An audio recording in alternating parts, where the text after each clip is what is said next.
இன்னொரு விசை கர்த்தர் உங்களுக்கு ஒரு தருணத்தை கொடுக்கிறார். உத்தமத்தை பற்றி கொள்ளுங்க, உத்தமமாய் அவரை பற்றி கொள்ளுங்க.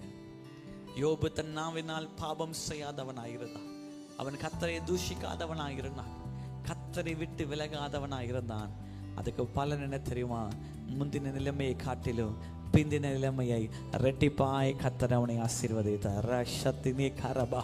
இந்த மாலைவேளை ஆராதனைக்கு வந்திருக்கிற எல்லாருக்கும் கர்த்தர் கொடுக்கிற வார்த்தை இதுதான். உன் முந்தின நிலைமையை காட்டிலும் பிந்தின நிலைமை ஆசீர்வாதமாக இருக்கணுமா? நீங்கள் சொல்ல, ஆண்டவரே, முந்தின நிலைமையில நான் பலனாக இருந்தேன், இப்போ நான் பலவீனனாக இருக்கிறேன். ஆண்டவரே, முந்தின நிலைமையில எல்லாம் என்கிட்ட இருந்துச்சு, இப்போ என்கிட்ட ஒன்றும் இல்லை. கர்த்தர் சொல்லுங்களா, முந்தின நிலைமையில் உன்னை பலப்படுத்திட்டு நான் தான், முந்தின நிலைமையில் உன்னை ஆசீர்வதித்தது நான் தான், அதை இரட்டிப்பாய் தர நான் வல்லவனாக இருக்கிறேன். எத்தனை பேர் விசுவாசிக்கிறீங்க? நீங்கள் சொல்ல, ஆண்டவரே, முந்தின